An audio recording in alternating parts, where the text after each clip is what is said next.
Hey Richard, you seem to pick up things pretty quickly. How would you like to do some pesticide spraying? As I recall, you've worked with pesticides before?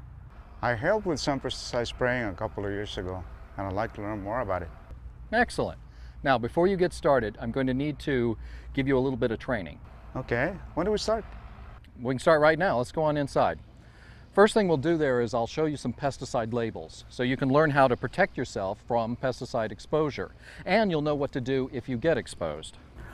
I've never had any problems, but I'm sure it's better to be prepared. Well, the most important thing is to learn how to handle pesticides safely. Pesticides are very important to our operation here, and some of them can be fairly hazardous. Right, and I appreciate knowing that.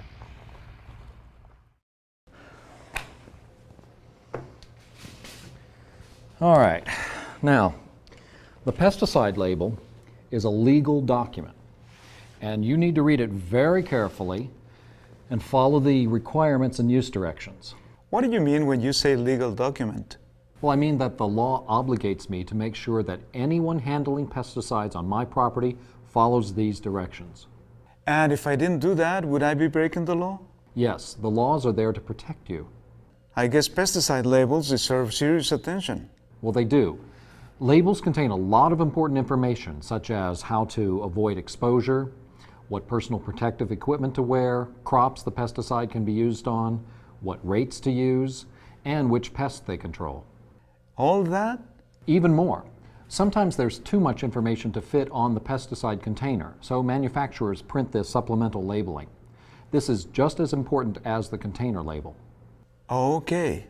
Let's begin by looking at the signal words, the precautionary statements, and the first aid instructions on a few pesticide labels. What's a signal word? It's this word here. Now this gives you an idea of how hazardous the pesticide is. And what does that word warning mean? Well, this pesticide is moderately hazardous. So each pesticide has its own signal word? How many signal words are there? 3. The most hazardous pesticides have the word danger, and this could indicate the possibility of severe eye or skin injury. If the pesticide is highly toxic, you'll also see the word poison together with the skull and crossbones symbol. That's interesting. So that's 2 signal words, danger and warning. What's the third one? The least hazardous pesticides have the signal word caution. Danger, warning, and caution. I'll remember that. What are some of the other parts of the label? Precautionary statements tell you what equipment you need to wear to protect parts of your body. If the stuff can burn your eyes or irritate your skin, this section tells you so. A warning about inhaling the pesticide vapors, spray, or dust may be included. That sounds useful. Well, remember, if you ignore label instructions, you're breaking the law. For example, if the label tells you to wear chemical-resistant gloves, you are required by law to wear them. So basically, I have to wear the personal protective equipment listed on the label. Yes, that information is there to protect you. I expect you to take the instructions I give you and the ones you find on the pesticide labels very seriously. You can depend on me to follow the instructions. That's great. It's good to make those things clear right from the beginning. This is really good information. Many labels include emergency numbers you can call in case there is an exposure incident or a pesticide spill or some other emergency. We'll talk about spills later. Right now, let's talk about how handlers can get exposed. Now, we'll start by defining the term pesticide handler. That would be like the spray guy, right? And someone who mixes pesticide and puts them into spray tanks. Right. Now, can you think of any other handling activities? Let's see. How about the people who do flagging for the spray planes? Are they handlers? Very good, yes. Flaggers are considered handlers because they work where pesticides are being applied. And they are responsible for making sure no people, pets, or livestock are in or near the area during aerial applications.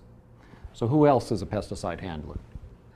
What about people who transport pesticides from one place to another? People who transport pesticides are considered handlers only if the containers they carry have been opened. If the seal hasn't been broken, then the person isn't considered a handler. How about people who repair the application equipment? That equipment could be covered with residues. Right. People who clean up or repair contaminated equipment are pesticide handlers and must wear the appropriate PPE. In fact, Anyone who assists with a pesticide application in any way is a pesticide handler. Now let's think about how and when handlers can get exposed to pesticides. Well, it seems to me that the guy who mixes and loads the tank is most at risk. Yes, when you are putting a pesticide into the spray tank, you need to be especially careful. You are working with a concentrated pesticide, so if they spill on your skin or splash into your eyes, or if you breathe in the vapors, you could get very sick. How about someone who works with pesticides and then eats something without washing their hands first? Now that's something I don't ever want to see you do. I'm required by law to provide you with soap and water for routine washing and emergency decontamination. You mean there will be water and soap near the areas where I'll be spraying? Yes. Within a quarter of a mile from where you'll be working, there will be soap, towels, and enough water to wash yourself off in case of an accident. And there will also be a clean set of clothes for you to change into. But remember, it's up to you to wash when you need to, and use common sense to avoid exposure. I'll be careful. I'm sure you will. Now, there are 4 ways pesticides can get into the body: through the skin and the eyes, by breathing them in, and by swallowing them. Now, what are some other ways that a handler could get exposed? Well, let's say you're out spraying and some of the pesticide you're spraying drifts onto your skin. That's one possibility. Defective or leaking equipment could also lead to skin exposure. If you have a cut or scratch, are pesticides more likely to get through your skin? Yes, but even if you don't have an open wound, skin exposure is the most common route of exposure among handlers. Now, how do you think eye exposure might happen? What if you rub your eyes and your hands or gloves have pesticide residues on them? Or how about if a pesticide splashes while you're pouring it? That could really be bad for the eyes. And remember your example of the guy eating while he's handling pesticides? Tobacco and food can absorb pesticides and shouldn't even be carried into areas where pesticides are being applied. And to protect yourself, you need to wash your hands before you use the bathroom, or touch any part of your body, put on makeup. Makeup? There are women who handle pesticides too. I just want to make sure I cover everything. Oh yes, I understand. Contact with pesticide residues can also cause exposure. You mean like from treated plants? Yes, and from the soil in areas where we've sprayed. Now, some pesticides are applied through the irrigation system, so the water may contain pesticide residues. And vapors and mist may be in the air after a pesticide application. So now let's talk about symptoms of poisoning from some of the commonly used pesticides. I've heard that they could be things like fatigue, dizziness, headaches, blurred vision, throwing up, stomach cramps, excessive sweating, drooling, and with some types of pesticides, rashes or eye irritation. Not all pesticides cause these symptoms, and even if someone is exposed to a pesticide that could produce the symptoms that we've mentioned here, the person won't necessarily have all these symptoms. Is it true that you can be allergic to some pesticides and start sneezing or get a runny nose, itchy eyes, or a skin rash? Yes, it's called sensitization. Now, some people can develop a sensitivity to certain pesticides as a result of repeated exposures. So far, we've talked about getting exposed and feeling the effects right away, but I've heard about people who get sick a long time after being exposed. Is that possible? A good question, and a tough one to answer. Tough? Why? Well, it's really hard to connect an exposure that occurred months or years earlier with an illness. There could be many other factors that contribute to the illness. So some exposures could cause a problem that you don't even know about until later on? Exactly. But since many of these effects develop very slowly, several years may pass after a pesticide exposure before the effects are noticed. I've heard about things like birth defects, sterility, and damage to the nervous system. It's the same problem. When a long time has passed between the onset of illness and the exposure that may have caused the illness, it's usually impossible to establish a definite connection. Sounds to me like with so much uncertainty, anyone working around pesticides had better do everything possible to avoid being exposed. Good. I was hoping you'd come to that conclusion. Still, since people sometimes do get exposed while working with pesticides, we need to talk about first aid. Are first aid instructions on pesticide labels? Yes, they're usually found on a section called Statement of Practical Treatment, or First Aid. If you ever feel sick while working with a pesticide, stop what you're doing at once and get away from the pesticide. Then if you think the pesticide is making you sick, let me know right away so we can send you to the doctor. Where should I go? Is there a specific doctor or clinic? Remember when you first started here, I showed you the emergency information posted on the side of the shop that had the name, the address, and telephone number for the nearest medical center? Oh, that's right. I remember. Well, I'm required to have that information posted in a central location, like right here in the shop, where everyone who works for me can see it. The clinic that is listed is the one that I expect employees to go to if they get injured at work. Right. It says something about emergency decontamination here. What's emergency decontamination? Emergency decontamination is the first thing you do after someone has been exposed to a pesticide. I thought the first thing you were supposed to do is take the person to a doctor. No, first take away the source of exposure, but make sure to protect yourself from any pesticide that might be on the person or the person's clothing or the surrounding area. How do you do that? Well, wear the same PPE required for handlers on the label, or if in doubt, wear chemical-resistant PPE to prevent getting exposed to the pesticide. If a pesticide spills on a person's clothes, you should remove the clothing and wash the person's contaminated skin before much of the pesticide has time to penetrate the skin. And by doing this, you can actually save that person from injury. Oh, that makes sense. What if a pesticide splashes into the eyes? You should immediately rinse the person's eyes. We have an eye flush kit right here, but you can use any gentle stream of clean water. And you need to turn the person's head so the pesticide doesn't run out of one eye and into the other. How do you keep their eyes open while you're rinsing? Hold the lids open with your fingers and continue rinsing for at least 15 minutes. Now, what should you do if someone is affected by breathing pesticide fumes? I suppose you have to take that person away from the pesticide and get them to fresh air.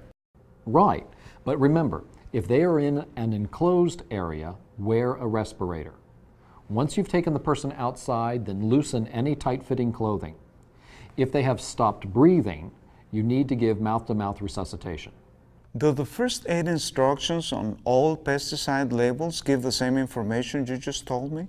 For skin, eye, or inhalation exposure, a label first aid instructions are similar to what I just told you. But always check the label first aid instructions if someone has swallowed a pesticide.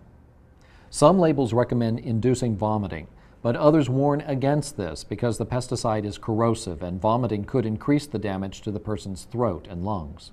Then what's the first aid for someone who swallows a corrosive pesticide? The label may tell you to have the person drink water, milk, or egg whites to dilute the poison, but never try to make an unconscious person swallow anything. The most important thing when someone swallows a pesticide is to get them to a doctor quickly. I can see that. So in all cases, you should get the exposed person to the emergency room as soon as possible.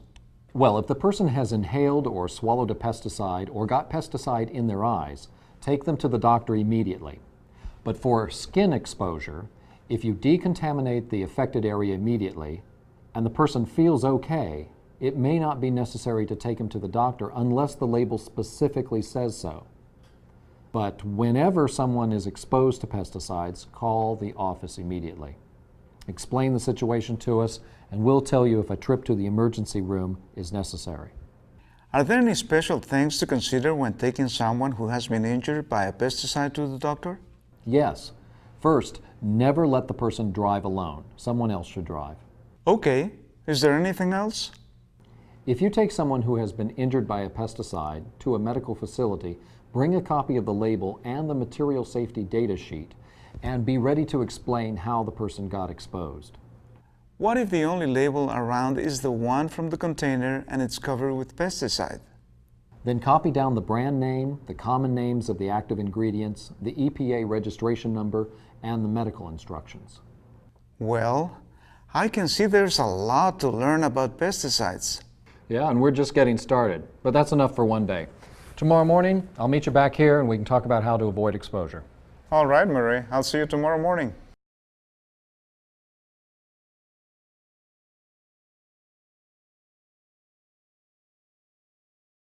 Richard, yesterday we talked about how pesticide exposure can affect you. Now we need to review how to avoid exposure.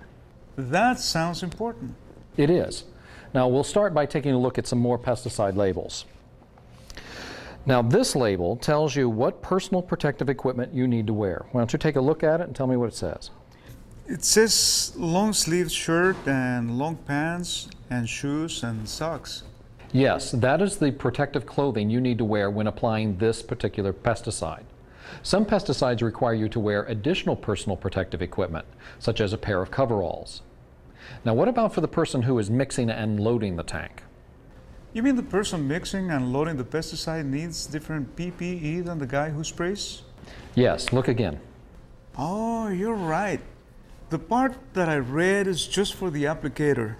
The mixer and loader also needs chemical-resistant gloves, a face shield, and a chemical-resistant apron. An apron? The mixer loader handles the concentrated pesticide. If the container accidentally tips over and spills on him, the concentrate could seriously injure him. Therefore, the apron. I know that if I forget to wear some of the required PPE, I'm breaking the law. But what if I want to wear more PPE than the label requires? Like, let's say the label calls for long pants and long sleeve shirt, but I wear coveralls. Is that okay? Yes, that's fine. You can always wear more protection than what the label requires. You just can't wear less. What if the label specifies coveralls? In that case, would long pants and long sleeve shirt be enough? No, because coveralls provide more protection than long pants and a long sleeve shirt. If you decide to wear something other than what is on the label, check with me first so I can make sure you are still in compliance. Do I have to wear goggles, or are these glasses enough protection? What about replacing a piece of PPE with something similar? Like if I wear glasses and the label requires goggles? Glasses won't give you enough protection. If the label says goggles, then you must wear goggles. Some labels, however, require eye protection, but they don't specify the type. When a label says eye protection, what should I use? You can use safety glasses with brow and side protection, goggles, or a face shield. And face shields are okay too? A face shield is usually recommended for mixers and loaders working with pesticide concentrate because it will protect your eyes and face from splashes. If the label doesn't specify the type of eye protection, a face shield is legal. And if the label tells you to wear protective headgear, they aren't talking about a baseball cap. Okay. What kind of head protection should I use? Some labels require a chemical-resistant hood or helmet for certain types of applications. You'll be using a helmet when you need to protect your head from overhead spraying. But some handlers use chemical-resistant suits with a hood. But remember, no matter what type you use, make sure that the pesticide doesn't run off into your coveralls or chemical-resistant suit. For example, for a suit with a hood, you would need to make sure that the bottom of the hood overlaps the coveralls. So I need to wear my PPE a certain way if I want to protect myself? Yes, your pant legs should be outside of your boots so that any runoff from the spray can't get into your boots and contact your feet. I never would have thought of that. Your gloves should come at least halfway to your elbows, like these. Right. But how do you keep pesticides from getting inside your gloves? Good question. If you're applying a pesticide toward the ground, wear your sleeves over your gloves. And if you're spraying overhead? Put the gloves on the outside so the pesticide can't get into your sleeves and onto your arms. Okay, but when you're spraying, there must be some times when your arms move enough that sometimes they're above your shoulders and sometimes they're lower. Are you supposed to keep tucking and untucking your gloves every time you move your arm? No. If you're spraying both above and below shoulder level, attach the tops of your glove to your sleeves with duct tape. That way nothing can get into your gloves or your sleeves, no matter where your arms are. Oh, that's a good idea. Speaking of gloves, here it lists chemical-resistant gloves and coveralls. Then it goes on to list what they should be made of. It lists different types of plastics and rubber, right? Yes, it even tells you how thick this material should be, but on this label it talks about chemical-resistant equipment without saying what it should be made of. But how do you know what materials will work? If the label doesn't specify, any waterproof rubber gloves, boots, and water-resistant coveralls should work. Okay. What else do I need to know about protective gear? Well, let's see. Remember to button your coveralls all the way up, including the top button to protect your neck. All this PPE could be very uncomfortable on hot days. True. In fact, let's talk about that. Heat-related illness can be very serious, even fatal. You need to know the symptoms and how to give first aid to someone who is suffering from it. Most of all, you need to know how to avoid this problem altogether. How can you tell if you're getting sick from the heat? Some of the symptoms include fatigue, weakness, headache, dizziness, nausea. That sounds a lot like the symptoms of pesticide poisoning. It's hard to tell them apart, but someone affected by the heat may act confused or get angry and aggressive for no apparent reason. At any rate, if someone gets sick in the field, it's important to get the person out of direct sunlight and away from pesticides. What kind of first aid should you give? Take off the person's outer clothes. Wet them with cool water and fan them to lower their body temperature. Then wrap the person loosely in wet towels and take them to the doctor. Right. How do you avoid heat problems? Take it easy when you first start to work in the heat. Your body needs a chance to get used to it. You can avoid heat-related illness by drinking lots of water before, during, and after work, and by taking frequent breaks in the shade. There are other ways to keep you cool. For example, some spray rigs have an air-conditioned cab. Great. But what about operations that don't have air-conditioned cabs? Well, there's a vest designed to keep you cool. The vest has inside pockets that hold ice packs to keep your body cool while you are working. Okay, now we've covered most of the info about PPE, but we still need to talk about respirators. Do I always need to wear a respirator when I work with pesticides? No, not always. And there are different kinds of respirators depending on what pesticide you are handling and what type of handling activity you are performing. How do you know which type to use? By checking the label. The label tells you if you need a respirator and what type to use. So let's take a look. Okay, here we are. Now this is a good example. See if you can find the respirator instructions. Here they are, but it lists a lot of handler situations. There are air blast applicators, non-air blast applicators, and then it says all other handlers. Careful. Oops! This is for all other handlers except mixers and loaders. And for the mixers and loaders, there are different respirators for people working in enclosed areas than for those working out in the open. So all these different types of handlers need respirators? Yes. It says here that air blast applicators need cartridge type or canister type respirators. Will any respirator and any kind of cartridge protect me when I work with pesticides? No, there are a lot of different kinds of respirators and they come in different sizes to conform to the user's face. You'll need to do a negative fit test to make sure your respirator forms a tight seal around your face. Adjust the respirator so it fits snugly.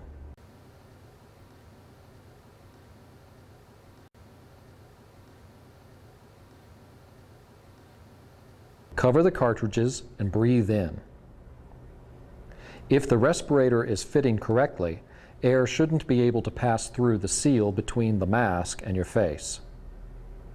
You can also do a positive fit test, like with the negative test, but try to exhale. The air should not be able to escape the mask if it is forming a tight seal around your face. You can actually see the mask inflate with the exhaled air if it is fitting correctly. It says here that applicators using non-air blast equipment should use a respirator that filters dust and mist. Is that a particular type of cartridge? No, those are the soft throwaway masks. So, anyone who applies these pesticides needs a different type of respirator depending on the type of application? Very good. This label mentions the most common types of respirators, but there are other kinds too. For example, if someone needs to wear a cartridge respirator but has a beard or other facial hair that would keep a regular respirator from sealing tightly around their face, they need the type that has a fan built in to pump air through the filter and into the helmet. I think I've seen those. Getting back to the cartridge respirators, how often should I change the cartridges? We change the cartridges according to the manufacturer's instructions. Replace them immediately if you smell or taste the pesticide while you are wearing the respirator. Well, I always keep a supply of cartridges on hand, so don't hesitate to ask me for new ones. Hey, Richard, I think that's enough information for now. Thank you for explaining all this to me. There's a lot that I need to know. Well, I'm required by law to train everyone who handles pesticides on my farm, and it's also my responsibility to provide you with the necessary PPE and to make sure you know how to use it and when to use it. Later, we'll do some hands-on practice at the pesticide loading area. All right, Murray. I'll see you then.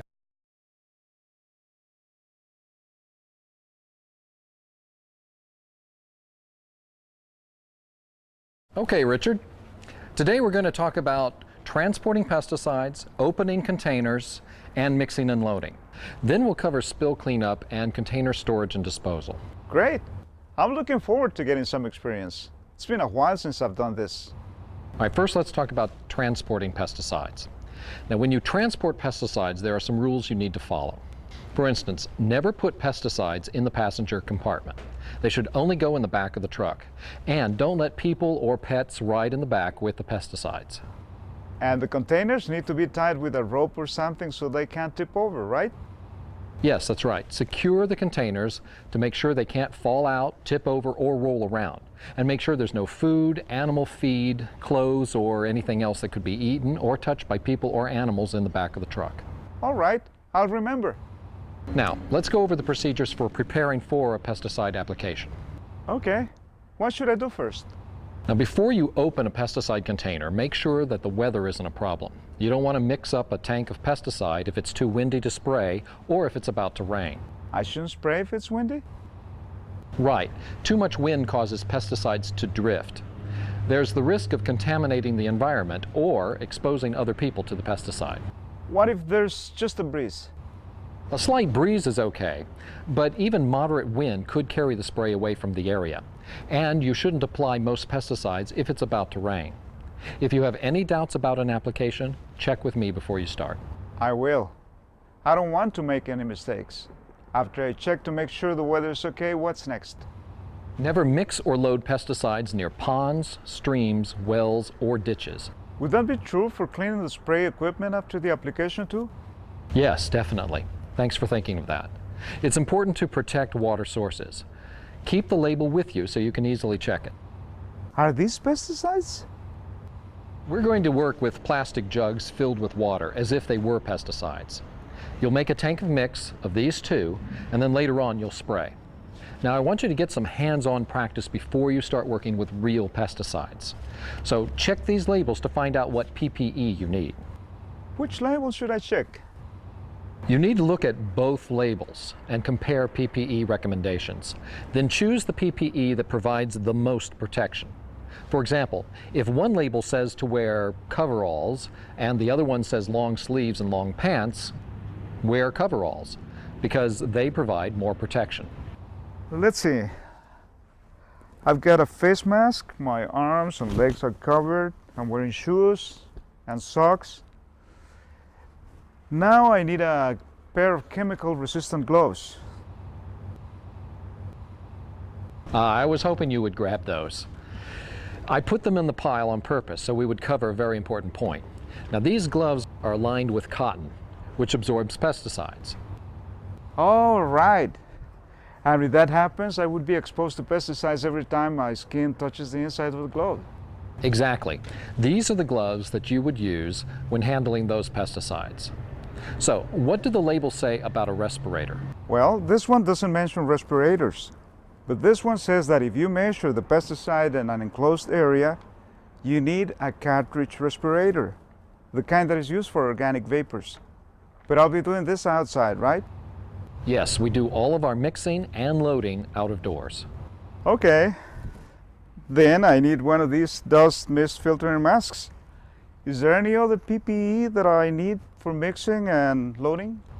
Yes, whenever you mix and load, you want to wear a face shield and a chemical-resistant apron. Even if the label doesn't say so? Oh, absolutely. Unless you are already wearing a chemical-resistant suit. When you mix and load, you need extra protection because you are working with the concentrated materials. Well, to treat this particular field, you need to mix 2 gallons of this pesticide and 28 ounces of this one. Am I ready now to measure the pesticides and put them in the tank? No, not quite yet. Add some water to the tank first. We keep our equipment in good working condition and calibrate it regularly. But just to get you into the habit, I want you to check it out. Now, with water in the tank, look at those hoses and all the connections to see that everything is attached right and the hoses are in good condition. Any signs of leaks? No, no leaks. Okay, this is the measuring container you'll use to measure out the 28 ounces. Go ahead and put the measuring container down on a flat surface so that if the pesticide splashes, it won't get in your face or into your eyes. Measure out 28 ounces from the larger jug. Remember to always work slowly. Measure exactly. Using too much or too little pesticide can cause problems for you, the crop, and the environment. And then pour that into the tank.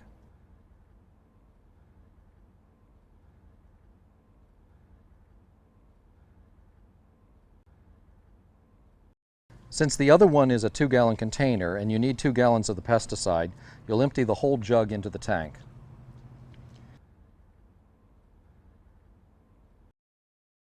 Whenever you empty a pesticide container, rinse it immediately. Fill it about a quarter full with clean water. Then put the cap on tightly and shake it up. Now pour it into the spray tank and let it drain for about 30 seconds. Do this 2 or more times. Don't forget to rinse your measuring container and pour the water into the tank. Now finish filling the tank. Always keep an air gap between the hose and the liquid in the tank so the pesticide won't backflow into the water source.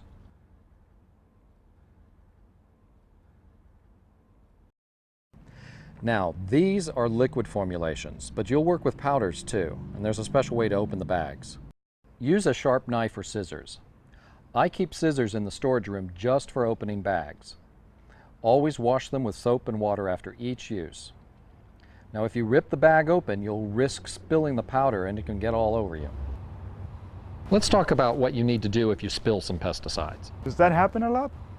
No, not if you're careful. But I want you to know what to do just in case. First, tell me about any spill that occurs. And always carry spill cleanup materials with you and never try to clean up a spill if you don't have the right PPE and cleanup equipment. Where's the spill kit? It's in the shed. Bring it with you whenever you handle pesticides. It includes cleaning equipment and PPE. What PPE do I need to clean up a spill? Wear the same PPE required for a mixer and loader working in an enclosed area. Yeah, that makes sense. What else do I need to know about cleaning up spills? Keep people and animals away and keep the pesticide from spreading. It's especially important to protect water sources. How? The first thing you should do is control the spill. So if a container has tipped over, set it up right so the pesticide doesn't continue spilling out. What if the spray rig is leaking? Shut it off and fix the leak right there out in the field. But keep all your PPE on while you are doing the repair. All right. Once I stop a leak or spill, what comes next? Let's suppose you spill a pesticide on concrete or asphalt. You need to contain the spill by surrounding it with some absorbent material. This keeps the pesticide from spreading to other areas. And after I contain the spill? Well, then it's time to clean it up. Never hose down a spill with water. That would just spread it around and make things worse. Exactly. If it's a liquid spill, soak it up with cat litter or soil. What if it's a spilled powder? Well, in that case, moisten it very lightly with water from a spray bottle, just to keep it from blowing around, and cover it with a tarp until you are ready to sweep it up. All right, then what? Use the broom from the spill kit to sweep the pesticide and cleanup materials toward the middle of the spill. Shovel all the contaminated material and put it and the tarp into this container. What do I do with the stuff in the container? Well, that's where I come in. It's considered hazardous waste, and I'll take care of disposing it. Put the broom and any other cleanup materials that can't be adequately cleaned in the same container. Just let me know afterwards what cleanup equipment I need to replace. Let's say I spill a pesticide out in the field and it starts soaking into the soil. How would I clean that up? Well, in that case, we need to collect all of the contaminated soil and put it in containers. Unless it's a really small spill. That would take a lot of containers. True. For large spills or spills on public roadways, you need professional help from a spill cleanup team. But never abandon the site to go look for help. Stay there to keep people away and send someone to the office to let us know what's happened. I'll contact the right people. Well, I'll do my best to make sure that there are no spills. Well, that's a good idea. That would be a lot easier and safer for everyone. Okay, you've measured out the pesticide, you've loaded the tank, and we've talked about spills. Now let's check the label for storage and disposal instructions. It says to store the pesticide in its original container with the label attached, and to keep the container upright with the cap tightly closed. And does it say where you should keep it? Yeah, it talks about a locked area with a warning sign telling people that pesticides are being stored there. What else does it say? Is there anything about storage? It says to check the container for cracks, holes, and weak spots where the pesticide could leak out. That applies to all stored pesticides. For liquids, you need to check containers frequently. If the pesticide is leaking, you should put it into another container and attach a copy of the label. What about powders and other dry pesticides? Check the bags for tears.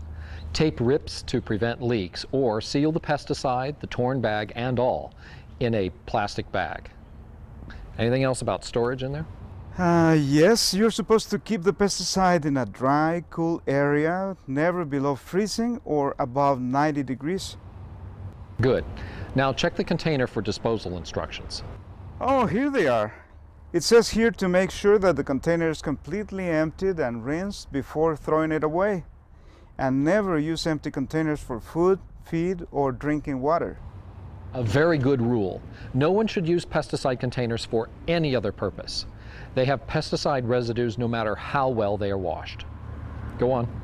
Emptied containers need to be disposed of in a sanitary landfill or according to local or state regulations regarding disposal. Exactly. Different states have different rules for container disposal. So when I empty a container, how do I find out what I'm supposed to do with it? Getting rid of empty containers and of leftover pesticides that we can't use is my responsibility.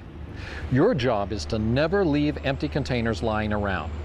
Triple rinse them, and then cut a hole in them so that they can't be used again. Then lock them up in the shed in the back of this building. There are a lot of rules and a lot that I need to know about working with pesticides. Yes, being a pesticide handler is a serious job, but I'm sure you're up to it. Now I'll show you how to apply pesticides correctly.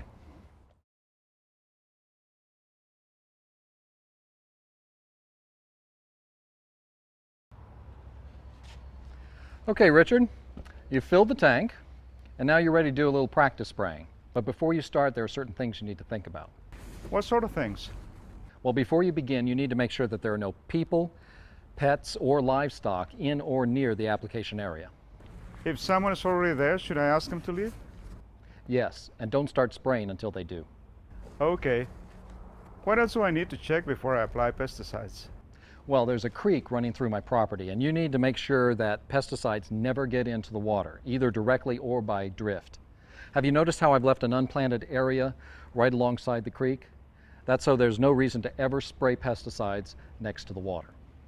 It's worth leaving a little land unplanted in order to protect the environment. And speaking of the environment, that's one part of the label we haven't discussed yet. Do all pesticide labels mention environmental hazards? Yes. Every label has what's called an environmental hazard statement, and that lists animals and other organisms that are likely to be harmed by the pesticide. Why don't you take a look at this label and tell me what you see in it? It talks about bees and other beneficial species. Right. Bees help, of course, with pollination, and they produce honey. Beneficial species might include certain insects, birds, or other wildlife that eat pests, and they can help reduce the need to use pesticides in the first place. Here it says something about sensitive areas. What's that mean? Well, remember when I mentioned the creek running through the property? Yes. Well, that's one example of a sensitive area, and there are other areas around the treatment site that are considered sensitive. such as my neighbor's crops or the roadways around my property. Now, the way my farm is situated, we're not near any schools or houses or populated areas. But if we were, you'd need to be especially careful to keep pesticides away from those sensitive areas. I'll make sure that when I apply pesticides, all the pesticide stays in the field I'm treating. Good. Now, can you think of anything else you should consider or do before you start spraying?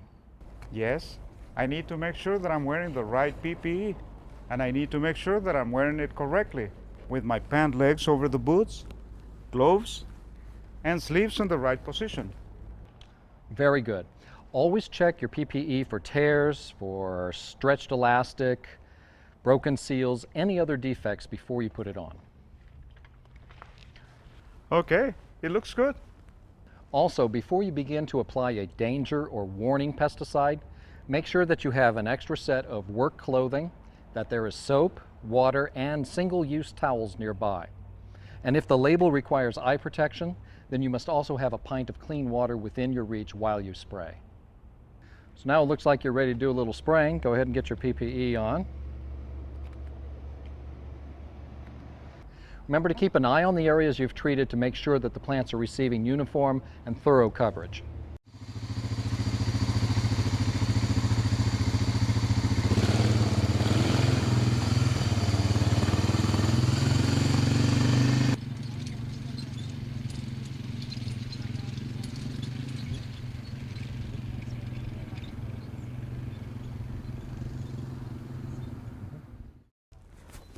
Murray, I think one of the nozzles is clogged or something. Yeah, that happens.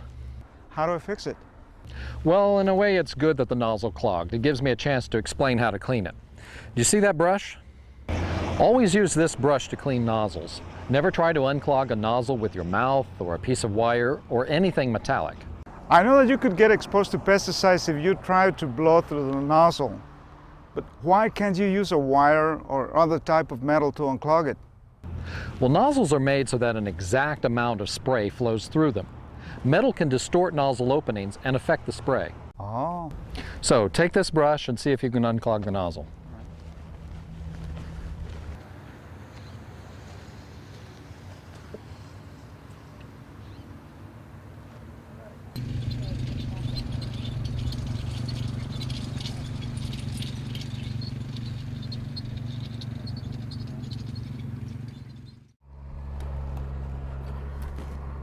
Murray, I unplugged the nozzle. It works perfectly now. Well, great.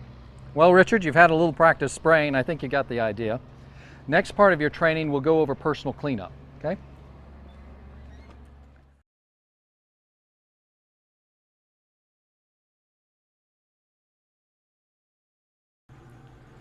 So now that we're getting to the end of your training, we need to talk about how to clean, store, and take care of your personal protective equipment. Remember to start each day with clean PPE that's in good working order. Now, although I'm responsible for providing you with clean PPE, I want you to clean some of the equipment as part of your job. Do I clean it before I put it on? No, the time to clean your PPE is when you take it off at the end of each day. Are there any special ways to clean and store my PPE? Well, as a matter of fact, there are. As soon as you've finished working, wash your boots, the eyewear, headgear, do it all with soap and water. After using a cartridge respirator, take it off, remove the cartridges, and wash the respirator. Check to make sure that the straps aren't losing their elasticity and that the seals and valves are in good condition. I suppose all those rubber and elastic parts can wear out over time. And that's why it's so important to inspect your PPE before and after you wear it. Once you have inspected and washed all your PPE, you can wash your gloves. Why are the gloves last? Well, you want to keep them on until the very end to avoid touching any PPE with your bare hands. Oh, so I keep my gloves on to protect my hands from exposure. Right. And wash the outside of the gloves, then take them off, turn them inside out, and wash the inside. Then check for holes and tears by filling them with water and looking for leaks. What do I do with my coveralls? Coveralls must be washed after each use. Now, I'll provide you with clean coveralls and I'll take care of cleaning them. Just leave them in that bucket there. And when you use disposable coveralls, you need to put them in this plastic bag so I can dispose of them. If your coveralls or other clothes get soaked with pesticides and they can't be adequately cleaned, then they need to be disposed of. Just put the disposable coveralls, your used respirator, cartridges, torn gloves, any other PPE you need to dispose of in one of these bags. Then seal the bag, and then you put it in one of these bins. Where should I store my protective equipment? Well, the PPE has to be stored in a clean place away from pesticides, and that's what this locker is for. Now make sure all your equipment is dry before you put it away. What do I do if some of my PPE needs to be replaced? Talk to me. If any of your PPE is damaged or defective, I have to replace it before you work with pesticides again. So if I wear the right PPE, wear it correctly, and take care of it, I won't get exposed to the pesticides that I apply? Well, there are other things you need to do to avoid exposure. Always follow the instructions I've given you about safe handling and personal hygiene. And then we still need to talk about personal cleanup, both during pesticide handling activities and afterwards. Okay. After you've finished working with pesticides and put away all of your protective equipment, wash your hands with plenty of soap and water. Bathe or shower as soon as you get home from work. It sounds like cleaning up right away is very important. It is, and so is laundering your work clothes. Even if you wear coveralls over your work clothes while applying pesticides, you need to give your work clothes special attention when you do the laundry. How is that? As soon as you get home from work, take off your work clothes and put them in a plastic bag or other container until you are ready to wash them. I can't just put them with the rest of the wash? No, wash your work clothing separate from any other family laundry to reduce any chances of pesticide residues getting into the laundry. Oh, I see. And don't wait until you have a big pile of dirty work clothes. Do small loads so the clothes get washed with plenty of detergent and hot water, and at the longest wash cycle. Use 2 warm water rinse cycles just to make sure you get all the residues out of your clothes. And if you have any reason to believe that the clothes need even more attention, wash them twice. Any special rules for drying? If possible, hang your work clothes outside to dry. Air drying works better than the clothes dryer to break down any pesticide residues that are left on your clothes after laundering. After I wash my work clothes, is there something I need to do to the washing machine before I use it for other laundry? Yes, after you finish washing your work clothes, add detergent to the empty machine and run it through another full hot water cycle. Then it is ready for other laundry. Well, Richard, this is the end of your initial training. I think you're ready to handle pesticides. There's so much information. I feel like I should have taken notes. Yeah, I know, it's hard to remember everything at the beginning, but I'll be supervising you to make sure everything's going well. And if you ever have any questions, just ask. Thanks, Marie. That's good to know. I'm sure there'll be things that come up as I'm working. Well, you have a right to a safe workplace, and I have the obligation to make sure you have one.